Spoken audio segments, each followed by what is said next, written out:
Hello, this is Reply for Reply showing you how to change a motherboard on a DV9000. First, I'm removing first the laptop is upside down without the AC. I'm removing the hard drive. We remove all the screws underneath the laptop and then we can take off the covers. One is for the hard drive, one is for the second hard drive, and one is for the RAM. Those covers have two screws on each, and they just, as soon as you take the screws out, they come off. So absolutely underneath the laptop we need to take absolutely every screw, as you can see here. I'd like to say that also here we're taking these screws are under the battery. You have to take all of them out as well because they hold the power panel, the power button panel. So take these out, don't forget. Even those, that's for the second hard drive. You might not have a second hard drive, but you'd have a slot for it, and that as well on the other hard drive. Now I'll put the laptop back on how it should be, and I'm removing the keyboard first, then the power panel, just using my hands, keyboard connector, and it comes off like that. Then we take out all the screws on top of the laptop. So this is first the speaker goes off, and after that these are the connector cables for the power panel and the top cover, board. Yeah, one more thing, the wireless card's got to come out. It holds the can you believe it or not, it does hold the laptop together, so make sure you take the wireless card off too. And then I'll take the screen cable off. These hold the motherboard together, these screws. You have to also take them out one by one. They're quite tricky to find, but as you can see here, I'm showing you which ones you gotta remove. That's for the PCI adapter card. And then here we have one more that holds the DVD drive, but that in between the DVD drive and the motherboard, that little circuit board also got to come off, otherwise it won't let you remove the motherboard.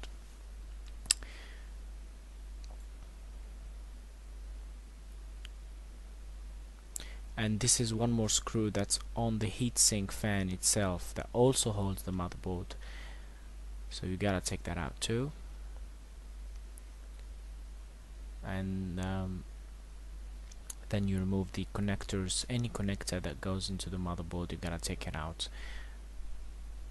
The only one that stays is the one for the modem, which, as you can see in there, you don't need to remove it because it's in there. It won't connect to anything externally.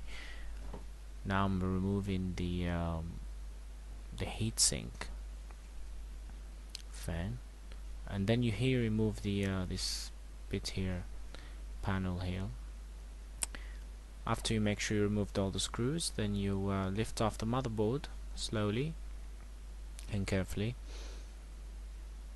and then the cable is revealed. It's the power cable that takes power into the motherboard. There's two of them, so I'm showing you here how to remove it. There's the first one there, and then there's one more there.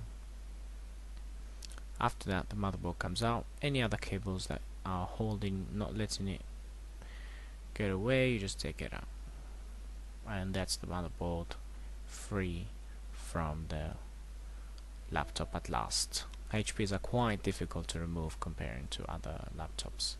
Have so many connections. This is how it looks basically without it.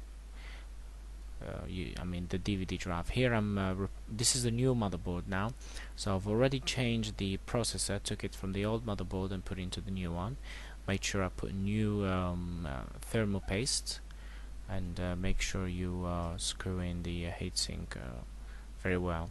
As you can see there in the corner, did you see that I put tape into the fan? You don't need to do that, but I just like to cover it so dust won't get in.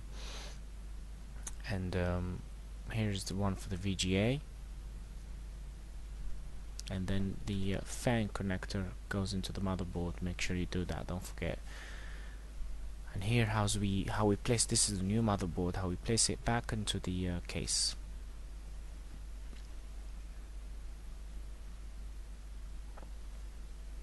First, it's just basically everything backwards. So I put the power cable that we removed earlier on, those two in the corner, and then slide in the motherboard from the left side, making sure the VGA port goes first, and then the rest follows later. Obviously, in here I've already removed the DVD drive and its circuit board.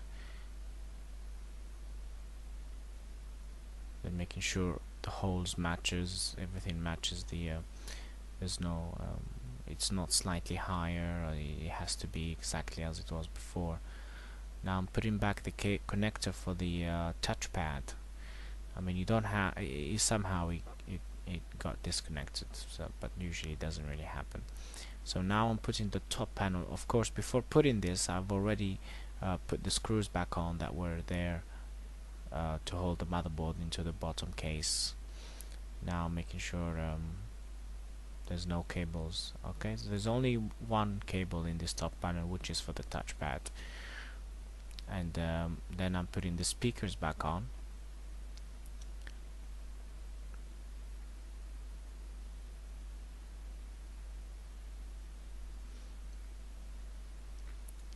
Then after that, I've already put the screen back on. I didn't get to film it, but it's pretty easy to put the screen on there.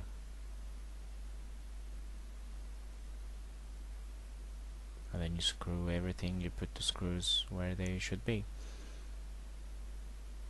And then the keyboard goes back on into its connector.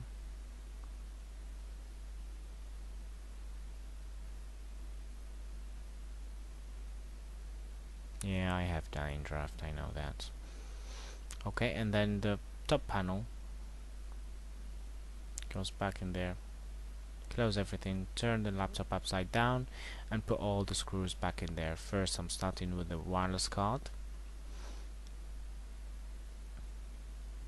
Screw it in there.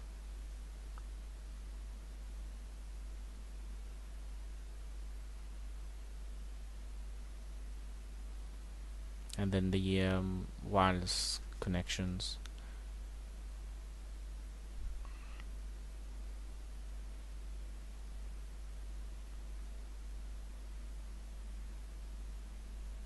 Hard drive goes into its place, either right or left. I prefer the right side one away from the processor so it doesn't generate more heat.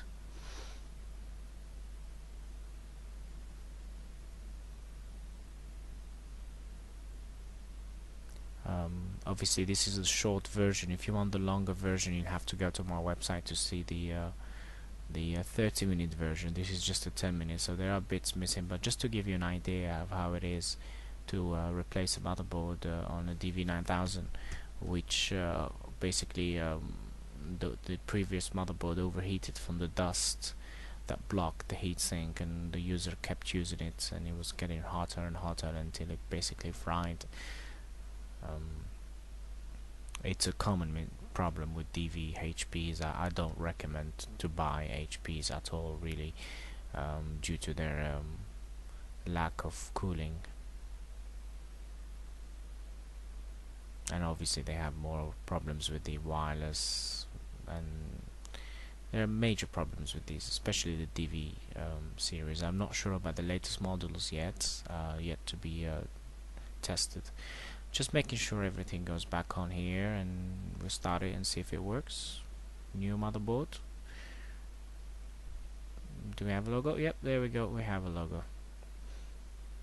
And obviously you're gonna reinstall, update the drivers. Mostly we'll do it automatically. Just make sure you're connected online, and then update the drivers from the device manager on Windows.